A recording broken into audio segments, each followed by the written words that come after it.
Hello. Thank you for joining us in this webinar today on sharing your financial values. My name is Kelly Keidel, and I'm joined by my colleagues, Lisa Peters and Julie Bach.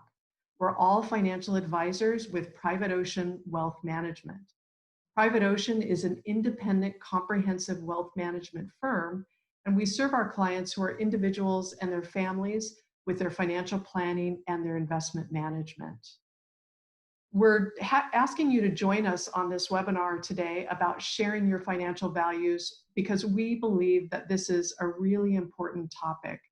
And in today's world, what we're learning is that things can change very quickly and we're all very vulnerable. Another reason why we're hosting this webinar is because we believe in providing education on financial topics that are timely, informative, and useful. And hopefully you will find this webcast to be all of that.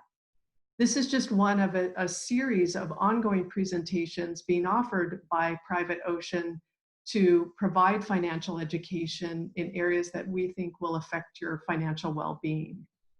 We'd like nothing better than to be hosting this webinar in person, having a live conversation with you, but we know that that's not possible. And we're hoping that this virtual presentation will still be of value for you. As I mentioned, our topic today is sharing our financial values with our loved ones. And again, I'm joined by Lisa and Julie. And I'm going to kick this off by asking Lisa to share a little bit about financial values.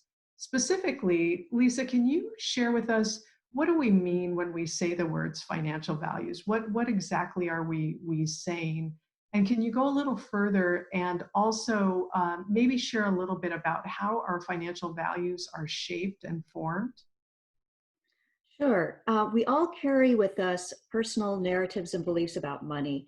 And some are instilled very early on in life, and others we pick up along the way. And these narratives, these beliefs are the sort of the underpinnings of our values that we carry with us. I would say that we shouldn't look at financial values as financial knowledge. Financial knowledge are more the nuts and bolts of saving wisely or managing debt. Instead, we want to focus on the intangibles like our beliefs and attitudes and judgments about money. And how they're formed has to do with basically the biggest influences we have as children, our parents and our caregivers. And some parents do talk to the children about saving and security, and others don't. Important point is that actions do speak louder than words. I think a great way to illustrate this is by just sharing a couple stories. One story is of an individual named Harris. His mother and stepfather, he observed them in how they handled money, and they would be frightened about their financial situation, but then they'd also be carefree in their spending. So there was this pattern of spending and panic, and he was sort of confused by this whole financial or the family dynamic, and kind of withdrew from that whole thing. And where this shows up for him now today is he does find himself avoiding financial decisions, and he has a difficult time sitting down to do a budget. A second story is of a woman named Dorothy, who I know well, and she recounts to me that her father was very controlling. Her mother, when she would talk about finances, her father would discount what her mother would say. In fact, criticized her about her spending. And she's got a very vivid memory of going on a shopping trip with her mother, and she was going into junior high. She had gained 3 inches of height during the summer. And she doesn't remember this trip as being a splurge, but when she got home, her father flew into a rage and made them take everything back. She was obviously embarrassed and felt very badly about this, and internalized this thought that her mother's not good with money, I'm not good with money. And the strange thing is that I know her well, and she's quite good with money. So sometimes these early memories don't really reflect on who we are today. This last story is very powerful and wrenching, and I found it in the TED Talks archive. It's called Let's Get Honest About Money. The speaker is Tammy Lally, and she starts her story describing her relationship with her adult brother. And she's successful financially, and he's always been in debt. And there would be this pattern where he would ask her for help financially, and she would help him out, but yet also just would deliver a very stern lecture about personal responsibility and budgeting. And sadly, 12 years ago, she got news that he took his own life. And a few weeks after that, she'd been going through his things and saw that he received a foreclosure statement dated the day before he passed away. And this was devastating to her, sent her into therapy for many years. There's more to the story, and I'll let you look at it, but the thing for her was that the silver lining was that she became a financial coach and is now helping others who have difficult family circumstances like this. I realized that these are three sort of negative memories that impact us, and in fact, our family memories can, include all those wonderful aspirational things like, generosity, inclusion, helping the most vulnerable in our community, and the sacrifices that parents make for the next generation. I guess the point is that these narratives can be fairly deeply buried, not top of mind, but we can tease them out and take a look at them, discard them if they're not what we want, but also potentially make them part of our family narrative going forward. Yeah, thank you for sharing that. You're right. The stories are powerful, and I think they may not be our exact story, but I think we can all sort of relate to stories from our own childhood and our own experiences and what we carry forward. That, just as you noted, help to shape those financial values that we have and money beliefs that we have, and also. I think just raise awareness as to whether those are serving us well as adults or not. So I thank you for sharing those with us. I'd like to ask also, Lisa, are are there exercises or tools that you can recommend that one might use in really, kind of trying to gain awareness with regard to their own stories, their own narrative? Sure, there's some great online resources. I'll just mention a couple. One is an article I found on medium.com. It's called How Using Your Values Will Help Make Better Financial Decisions. And inside that article is a link to an area where there's a very extensive values exercise. You make value statements. A similar sort of resource is called smartaboutmoney.org. These are great resources that will help us. The types of things that we might ask ourselves in coming to formation of values is basically some basic questions, and they fall into three primary buckets. One of them being the past, second being current, and the third being the future. And so if we look at the past sort of questions to ask ourselves, what are our earliest family memories? What did we remember our parents telling each other? Were there any phrases that our families use? One I remember was, mind the pennies and the dollars will take care of themselves. How did you feel when you earned income for the first time? And these questions could be broader, like what did your family teach you about life and attitude? So those are examples of questions we can have in the past. And I would say too, these are questions that we ask our clients, our new clients, as we get to know them, because we'd like to create an avenue for them to share information with us if they'd like to. The second bucket of questions, if you will, are more focused on the values, and I just gave you those resources where you can decide what's most important and create value statements. And then the third bucket of questions is really designed to be an authenticity check with values and behavior. And so the questions you might ask might be, does my spending match my priorities? Do my financial goals align with my way I want to lead my life? And if in answering these questions, there might be some incongruencies or inconsistencies that come up, and then those are things to work on. I would note here that this is a great time to bring in your partner or significant other to have those money conversations. I know we all have couples, and as individuals, they don't always have the same sort of values or attitudes about money. And so getting everything on the table fosters understanding, including those memories of early childhood, and attitudes about today, and it will help to advance those shared goals going forward as a couple. That's great. That is really useful. And I like the way that you've broken that into the three buckets of, past, present, and future, as just a great way to frame and break that down a little bit, because I think it can be daunting just to sort of get your arms around, you know, just discerning what are my values and putting some definition around that. So that's super helpful, and I appreciate that. I want to turn our attention now to a little bit more in the way of tools. And Julie, can you share with us? Well, help me if I've gone through some of these exercises that Lisa just described for myself. So I've taken the time to reflect on my past and think, about where I am currently, as well as where I want to be related to my financial values. What's the first step that I might take in communicating all of this to those that I love? Yeah, that's a great question, Kelly. And it can be hard to know where to start. So fortunately, we at Private Ocean have developed some tools that can be really helpful for that. And they can be broken down into two to three separate areas, starting with first the practical side. And if you don't mind turning the share screen to me. Oh, I'm sorry, I do have it.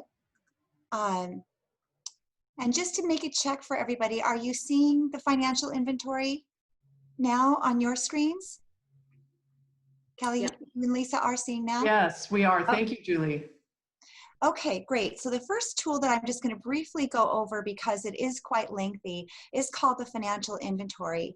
And this is really just a place to gather all of your financial and some non-financial assets, where they're located, who has access to them, and maybe other people as well who have access to them. So you can see from my screen that this is 11 pages long. So we won't go through everything, but it really is a one-stop shop for gathering things like your financial assets, passwords for important websites, or even your alarm system at home. Who are the important people in your life? Who are your other advisors? And then again, as I said, I won't page through all of it, but as you can quickly see, you're just capturing in a one-stop shop all those important things. And as they get down here, you'll be able to see there's a place to start capturing your financial assets as well. So it's important to at first start out understanding what it is that you have and what you own, so that when you can kind of begin to form values around them. They may not all be, you may not have the same desires for all of your financial assets. Some you might have interest in giving to one person over another in your family. So as I said, it's quite lengthy. And I should mention, you can ask for these tools from us by contacting us directly, or you can also get them on our website, www.privateocean.com/estate. So please feel free to reach out to us. So yeah, here we are on page 6. So I'm going to go, as you can see, it's just quite lengthy. The second tool that I wanted to share, though, is called the letter to your family and friends. And the benefit of the letter to your family and friends is that it can help your family or your loved ones answer some really difficult questions in a time when they may be really grieving. So this answers questions like, how would I like my services to be conducted? Do I prefer burial, or cremation? What music do I want to have? Any readings? These are the kinds of questions that can be really hard for people to make if they've just lost a loved one and they're trying to make the right decision. So by going through something like this, you've really given a gift to your family members by already having it down and ready for them. So these two tools kind of separate between the practical of gathering what you have and where it is located, to how do I want my life to be recognized at the end. Excellent. Gosh, those are just huge resources. I can see the financial inventory is so thorough and complete, and would be, just a one-stop comprehensive place for my loved ones to get their arms around, my tangible resources and how to access all of that. And then the letter to family and friends shares with them really sort of my end of life wishes, which is really wonderful. Julie, can you go a little bit further in terms of really, how one might share again the less tangible, legacy side of it? Here's what I want people to know about me with regard to either, my values as an individual, but maybe more specifically my values related to my resources. How can one share that goes beyond just more the inventory side of things?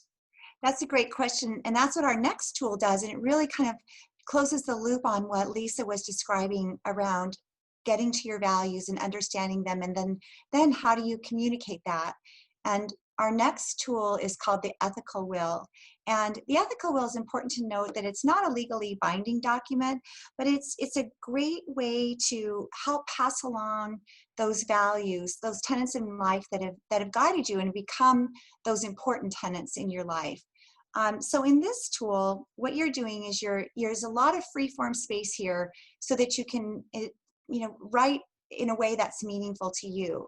So you'll, as you notice, you're writing things like, when I'm gone, I hope my family will learn from these experiences.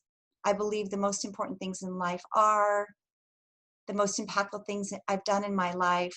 And why is this important? Well, what we think that it's important because what we know is that family wealth in the United States is often lost by the second generation. 70% of family wealth is lost by the second generation, and 90% of it is lost by the third generation.